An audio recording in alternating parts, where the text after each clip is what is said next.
Saint-Étienne. Parfait.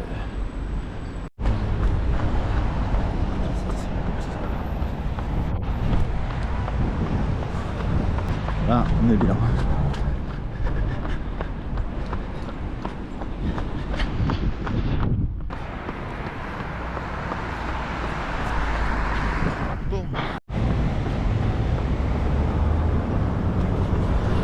Bon les amis, je profite de ce petit run de récup. On va faire un petit débrief par rapport à la course d'hier. En vrai, mon premier ressenti, forcément un peu de déception parce que voilà, le but c'est de faire 23 heures et on finit à 3h11.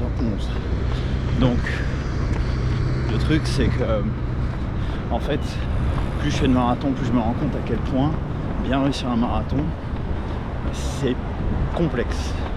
Pourquoi? Parce qu'en fait, le marathon, dès lors qu'il te manque un seul paramètre, que ce soit l'alimentation, que ce soit les jambes trop lourdes, mauvais affûtage, peu importe, ton marathon derrière c'est compliqué. Donc là pour le coup, moi ce qui a peiné, là où j'ai peiné, c'est kilomètre 31, 32 ou 33, je sais plus, où littéralement je commence à vraiment avoir super mal au ventre et genre vraiment la douleur elle était insoutenable. Et ça a été le pire, la pire des sensations que j'ai eues sur tous mes marathons. À tel point que j'ai dû m'arrêter marcher. Et donc, voilà, forcément quand tu marches, je fais pas un dessin, mais c'est compliqué quoi. On peut pas, je vais dire, maintenir une allure sub 3 en marchant. Surtout j'ai marché quasi 7 minutes. Je vous mettrai à l'écran le détail. Je vous laisse profiter un peu de la vue qui est quand même splendide. Et ouais, du coup, saoulant quoi, mais bon, après c'est un peu les aléas de la course. Ceci dit, la leçon que j'en tire, c'est qu'en fait, en voulant éviter le mur, j'ai plus chargé mes repas la veille et l'avant-veille. Donc, vous savez très probablement que pour pas prendre le mur au marathon, il faut avoir une alimentation suffisamment chargée en glucides pour pas avoir de manque de glycogène. Autrement dit, pas être à court d'essence pendant la course. Et le truc, c'est que moi, j'ai trop chargé mes repas. Et en fait, nécessairement, quand tu charges trop, t'arrives en début de course, t'es un peu ballonné. Et moi, ça a été l'effet que j'ai eu, je vous avoue. Bon, je me suis dit, bon, de toute façon, le mental, il va prendre le dessus et ça va aller. Et jusqu'au kilomètre 31-32, ça passait. Bien que j'ai eu en fait pendant le marathon des, comment dirais-je, des sortes de va-et-vient, d'avoir envie d'aller pisser et tout quoi. Mais je me suis pas arrêté. Et en fait à un moment donné le problème c'est que le corps il tient et là, tu le forces à tenir et à un moment donné il dit fuck, stop, stop. Et moi c'est ce qui s'est passé. Donc je fais 1,28 sur le premier semi et 1,43 sur le deuxième. 15 minutes d'écart. Voilà, donc hélas, ça sera pas pour cette fois. Mais voilà la leçon que j'en tire. Attention par rapport à la diète. Honnêtement, c'est vraiment un truc que je pensais pas avoir un jour comme souci. Genre avoir littéralement des problèmes gastriques. En fait, la douleur est telle que ça te noue le ventre. Et dès que tu cours, en gros, ça bloque. Tu peux avoir le mental que tu veux. En fait, ça te tire, ça te bloque. Et t'as envie, en fait, après, t'as une sensation d'avoir envie d'aller aux toilettes. Donc c'est juste insoutenable. Voilà. Néanmoins, un parcours très roulant et magnifique. Franchement, un des plus beaux marathons que j'ai fait sans hésitation. Un point qui a pu jouer aussi, la chaleur. Alors le truc, c'est que nécessairement, là, moi sur la région parisienne, il fait pas très bon en ce moment. Il fait bien 10 degrés de moins. Et hier, je me suis dit, mais peut-être que ça amplifie un peu le mal de ventre. Parce que forcément, quand t'es pas acclimaté, moi je suis arrivé vendredi. Là, le soleil, comme ça, littéralement, plein cagnard, à un moment donné, près de la mer, tu le sens. Donc je pense que l'acclimatation, ça joue. C'est pas le facteur principal, mais ça joue un peu. Après, je supporte plutôt bien la chaleur. mais ça a peut-être un peu joué. Voilà, bon, ça j'en sais trop rien. Mais en tout cas voilà, pour revenir sur les douleurs au ventre, ça c'est, comme je disais hier dans une de mes stories, je souhaite à personne. C'est tellement dur, ça fait tellement mal que là j'ai vraiment pensé à abandonner. Et bon, je suis allé au bout parce que c'est pas ma mentalité, mais franchement c'est tellement inconfortable, c'est horrible. Donc voilà, bah là aujourd'hui, alors vraiment tranquille du coup, je récupère avec un cadre comme ça, je vais pas vous mentir, ça m'embête de pas courir. Mais bon, en tout cas bravo à tous ceux qui l'ont fait parce que c'est quand même un marathon qui est éprouvant, je trouve roulant, il est très roulant sur le premier semi. Et le deuxième, c'est plus vallonné, quelques petites côtelettes qui cassent les jambes. Et ouais, bah ça, c'est sûr que ça aide pas non plus, mais bon, voilà, je trouve que c'est pas non plus insurmontable. Sincèrement, les côtes, je trouve que ça va. J'ai vraiment vu pire. Et du coup, les gars, je vais revenir sur ce sujet-là parce que pour moi, il est super important. Mais personne en parle vraiment dans la communauté du running. Putain, c'est les toilettes. Il y a toujours une queue de, je sais pas, 200-300 personnes chaque matin quand tu vas aux toilettes. Et c'est un sujet dont personne ne parle. En fait, moi perso, c'est ce qui m'a coûté ma course. Je vous explique. En fait, le vendredi, en prenant l'avion, j'ai un peu plus mangé que d'habitude. Et du coup, en faisant ça, qu'est-ce qui s'est passé? Le lendemain matin, samedi matin, j'avais pas spécialement faim. Du coup, j'ai jeûné jusqu'à 14-15 heures. Donc j'ai pris mon premier repas de la journée à 15 heures. Et le deuxième, il était vers 19-20 heures. Pour forcément le marathon qui commençait le dimanche à 8 heures. Je pouvais pas manger plus tard. Parce qu'après, pour dormir, c'est compliqué. Voilà, donc avoir le temps de digérer pour pouvoir dormir facilement. Et ça, les gars, moi, ce qui s'est passé le dimanche matin, je suis quasi pas allé aux toilettes. Et donc sur un 10K, un 20K, ça va, tu peux tenir 1 heure, 1h30, 2 heures. Mais sur marathon, quand tu dépasses 3 heures de course, tu peux pas vraiment négliger l'aspect aller aux toilettes. Sinon tu le payes pendant la course. Voilà, donc ça c'est vraiment un point sur lequel je veux communiquer, c'est le timing des repas. Et ça peut paraître évident, je vous assure, quand tu fais une préparation, soit de plusieurs semaines, où tu es en train de faire tes trucs, tu as tellement de paramètres à prendre en compte, il suffit d'un petit décalage, comme j'ai eu dans un repas ou quoi, et bah derrière en fait, ton corps il n'a pas eu le temps de suffisamment digérer, ce qui est pas nécessaire. T'as entre guillemets pas le temps de le rejeter aux toilettes et tu payes derrière. Ça fait partie d'un des trucs qui est hyper important en marathon. Je vous avoue que ça m'est jamais arrivé avant. Donc je pense que c'est peut-être pas la cause la plus fréquente. Mais alors putain, quand ça t'arrive, tu payes cash. Et je pense que c'est un des trucs les plus horribles sur une course. Et derrière va t'arrêter. Ok, tu peux t'arrêter sur la course, mais derrière tu coupes complètement ta course. Pour relancer, laisse tomber, c'est compliqué quoi.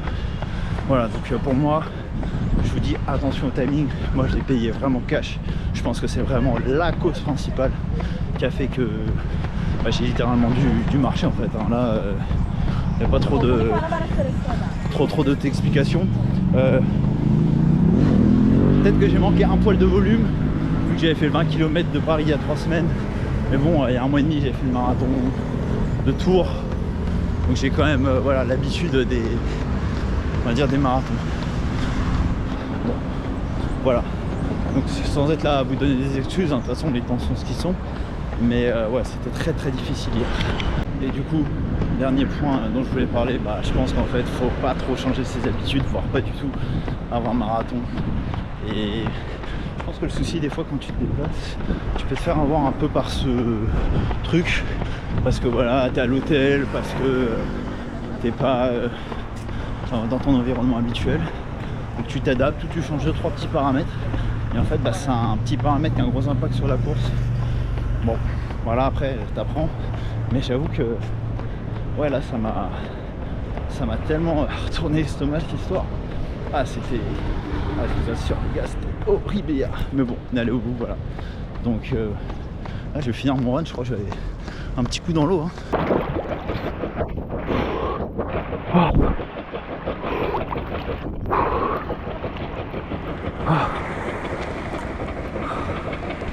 Ça, les gars, c'est le meilleur moment de la journée et le meilleur moment après un marathon.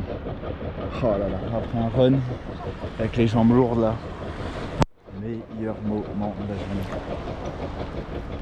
Ah, t'as l'impression que tu revis là. Toutes les douleurs des jambes, elles disparaissent avec le froid. Vraiment une des meilleures thérapies, ça. D'ailleurs, avant le marathon, je suis allé au sauna et au hammam, et je commence à me poser la question, donc la veille, hein, bien sûr, pas le jour J, je commence à me poser la question de savoir si c'est pertinent de faire un sauna et un hammam avant une récup, enfin pendant une prépa, avant une course. Je me pose vraiment la question parce que ça détend, mais je suis pas convaincu des bénéfices. Faut que je me renseigne. Je sais pas si c'est ce qu'il y a de mieux, honnêtement. Voilà, à voir. Bon les gars, du coup on se retrouve pour la suite de la vidéo. J'ai décidé de faire comme ce que j'avais fait dans la précédente vidéo, faire un petit résumé de la course avec ce qui pourrait être amélioré. Donc là on va commencer par la diète pré-marathon qui forcément du coup a été quand même le gros sujet de ce marathon. Donc voilà, là clairement, bon sur la photo hein, je souris, mais c'est le seul moment de la course où j'ai souri.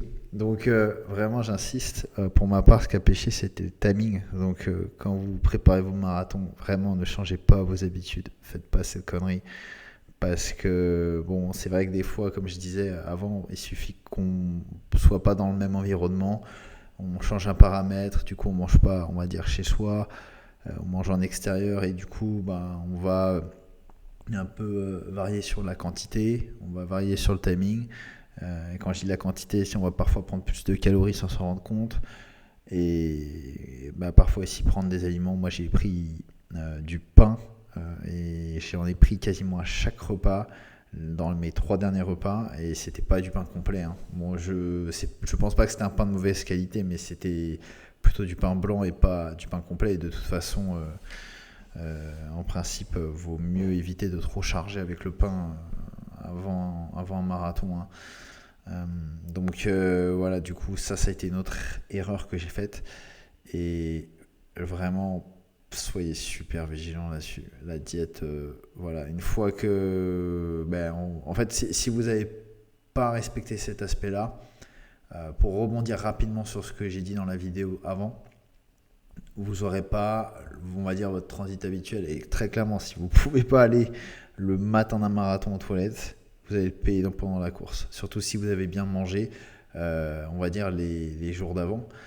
Parce que nécessairement, voilà, vous voulez faire des réserves de glycogène, vous voulez être sûr de ne pas être à court, on va dire, d'énergie. Voilà, c'est vraiment important. Et en tout cas, moi, ça ne m'était jamais arrivé. Et là, je peux vous dire que je ferai en sorte que ça se reproduise jamais. Ensuite, ce que je trouve d'intéressant aussi, c'est le conditionnement à la course. Alors ça, moi, je n'ai pas eu trop de problèmes sur cette course-là, même si je l'ai un peu senti naturellement, mais c'est la chaleur. Si vous regardez la vidéo de mon pote Antoine sur sa chaîne Barbu 571, vous verrez que lui, il a énormément bu. Et c'est vrai que je me suis dit, mais c'est quand même un point qu'il faut prendre en compte, la chaleur, parce que même s'il faisait 20, je pense qu'il faisait bien 20 quand on a commencé la course au soleil, et petit à petit on est monté à 23 voire 24. Quand on courait en plein cagnard le long de la mer, il y a une amplification due au fait que on n'a absolument aucune ombre, déjà d'une, et de deux, comme on est continuellement au soleil et qu'on transpire, ça fait loupe. Et donc là, en ressenti, je pense qu'on est entre 30 et 35, donc ça soif assez vite. Donc il n'y a pas, je pense, 15 solutions. Alors on peut avoir, je pense, une flasque avec soi, mais sur un marathon, on l'a vite fini, donc derrière, il faut la remplir.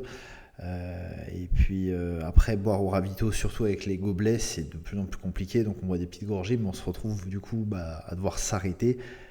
et ça casse l'allure, et en plus de ça on boit trop du coup, ce qui fait que derrière pour la digestion c'est encore moins bien.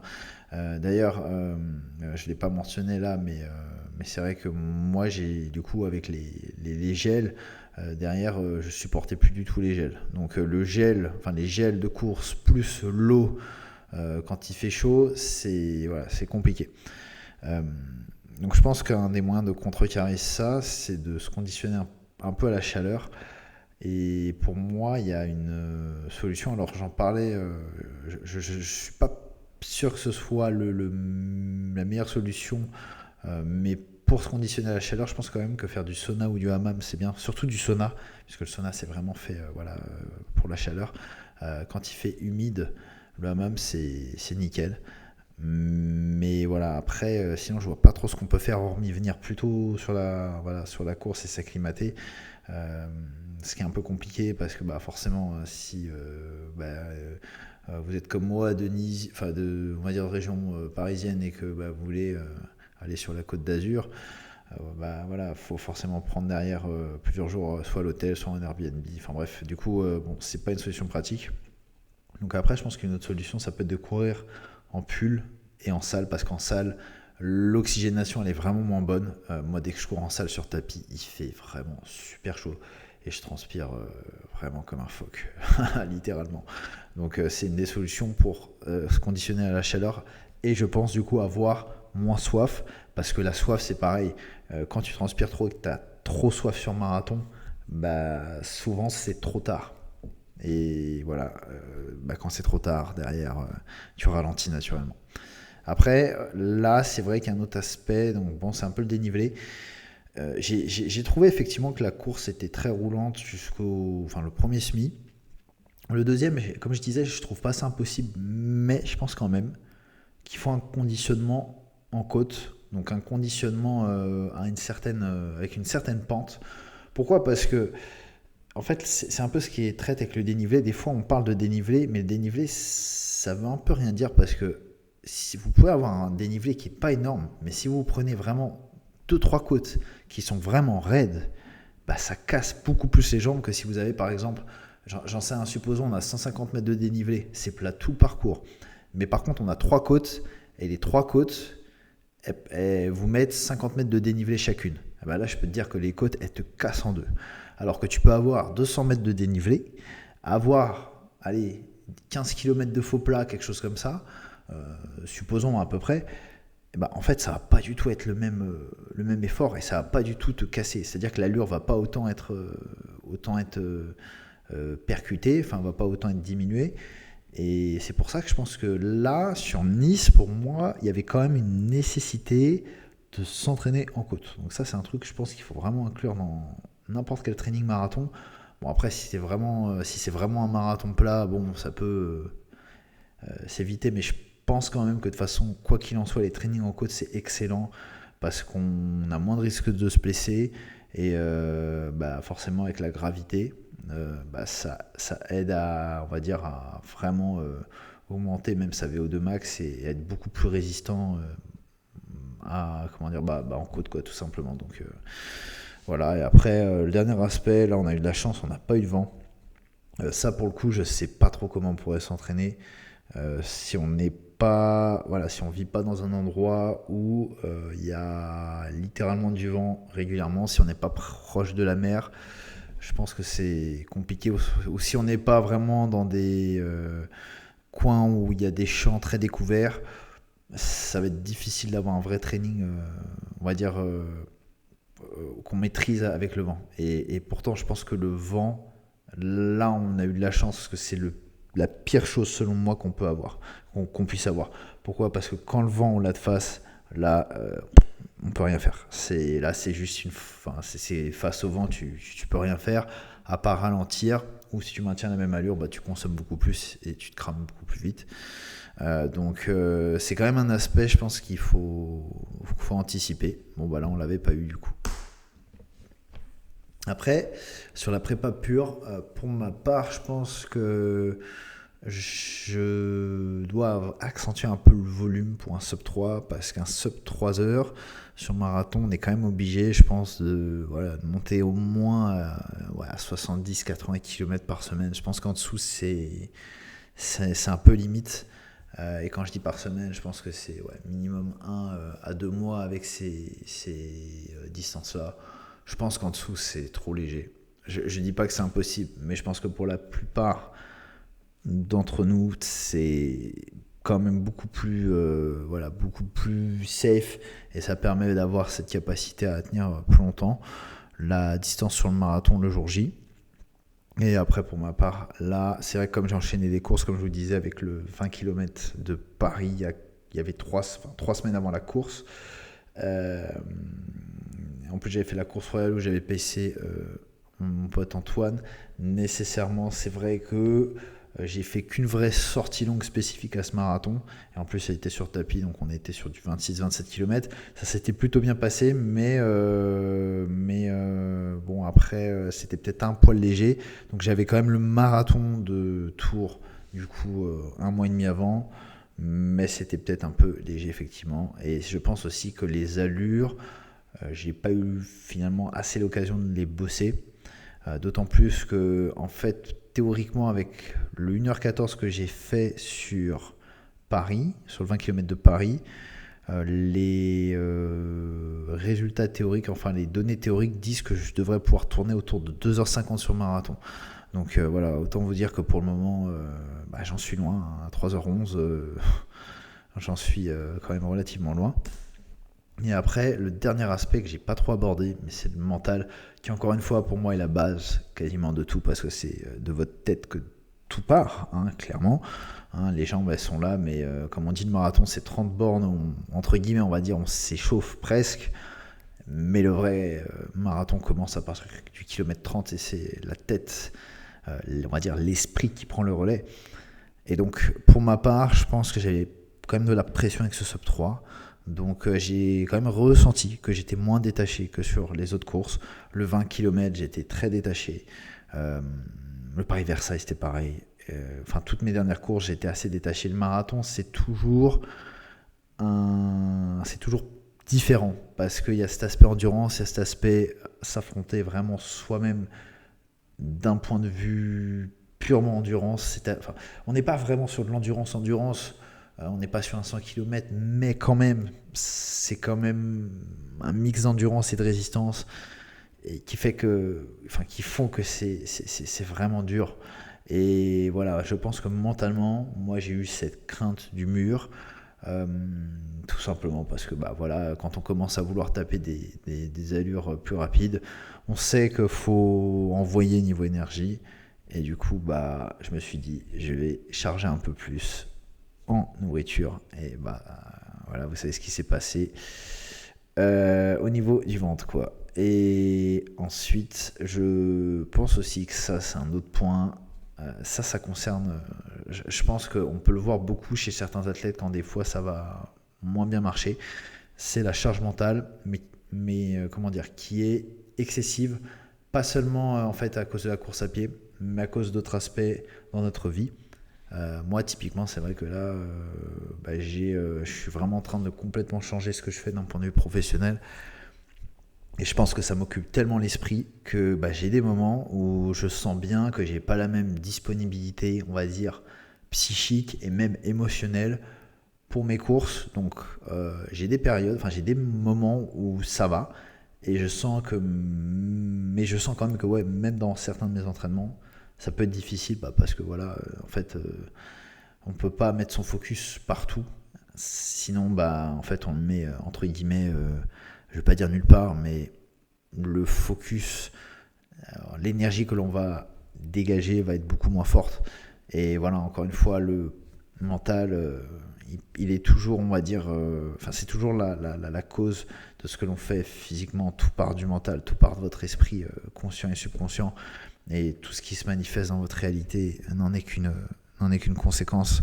Donc c'est pour ça que cet aspect-là, je le souligne beaucoup.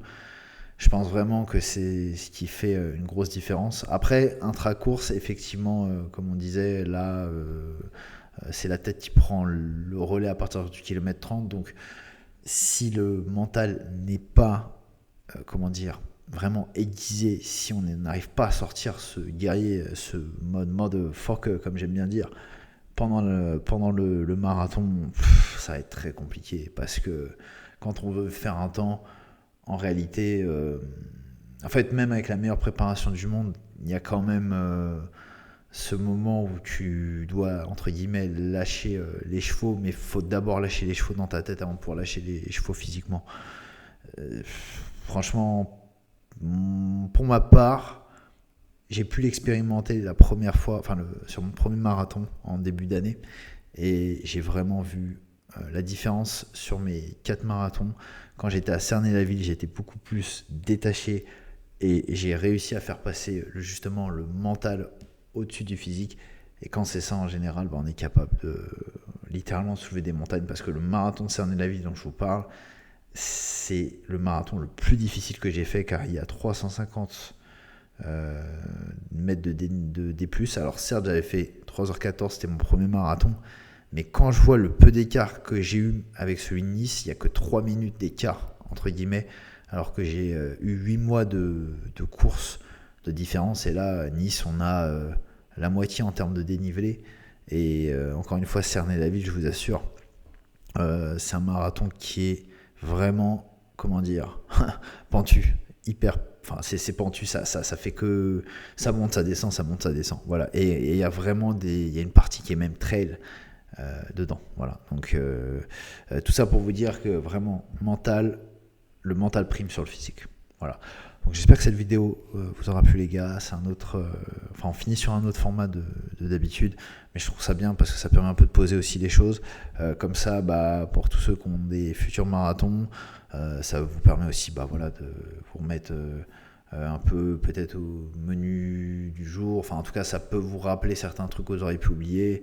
Et puis ouais, de toute façon, on progresse toujours en échangeant sur ces sujets-là, quoi. Voilà. Donc je vous dis à plus, et puis prenez soin de vous, de vos jambes, et surtout de votre esprit.